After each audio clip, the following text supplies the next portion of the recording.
All right, now we're going to review text functions. So the text functions we're going to cover, as you can see, there's a lot of them.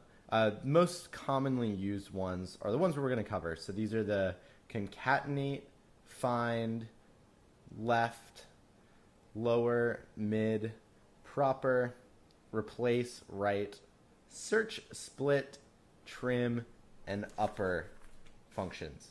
So we'll run through these quickly. So basically, the first one we're going to cover is concatenate. And so what concatenate does is it will allow you to concatenate multiple values, multiple strings together. So what that means is it'll combine multiple strings. So as you can see, I typed a broken sentence with 5 words. Each word has its own cell in its own column. So if we wanted to combine all of these sentences, how would we do it? So one way to do it is the concatenate function. So that simply means you type concatenate, we tell it what cells we want to combine, and there we go. So as you can see, it has now combined all of the cells together without adding any spaces. So now we need to figure out how do we add spaces. So let's so there's 2 ways we can do this. So one, you can see that there's a space after A because I put it there in the cell. If I remove that, these 2 things combine. Here, let me turn this back on. So same thing with here. Put an extra space on is. If I remove that, this all comes together. So what we can do is we want to add spaces here. So how do we do that? So one thing we could do is instead of concatenating each of these cells right away, let's concatenate A1 and then let's add a space. B1, let's add a space. C1, another space. D1, another space, and we should be good. And boom, there we have it. It's a perfect sentence. As you can see, what we're doing here is we're combining the contents of cell A1, adding another space, which is why there's a space between this, the S after this, and the I in is. Then we're adding it to is, adding another space, adding A, adding another space, adding D, adding another space, and finally we're ending with E. So that is how you use the concatenate function. Now let's say we wanted to make the above sentence uppercase.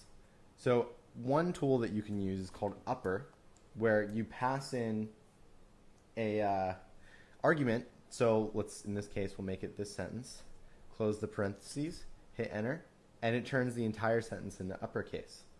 You can do the same thing with lower, where you take the certain string, and voila.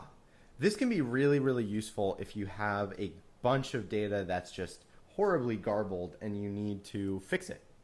So another cool tool is called proper. And so let's say you have a big list of all lowercase sentences. So in that case, you can do proper, which will turn a lowercase sentence like this into one that is properly capitalized. It capitalizes the first letter of every word. So as you can see, there are all these different tools that we can use to figure out and to fix messy, unclean, unorganized data that we may be working with.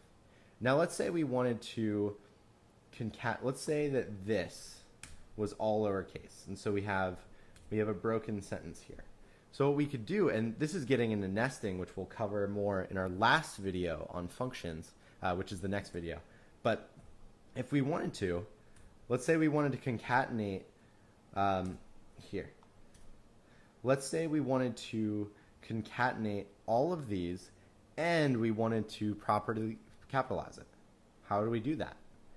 So I'm going to show you. So we have, as you can see, this is the formula that we used earlier. So we're concatenating, we're combining all of these cells, and we put spaces in between each one of these.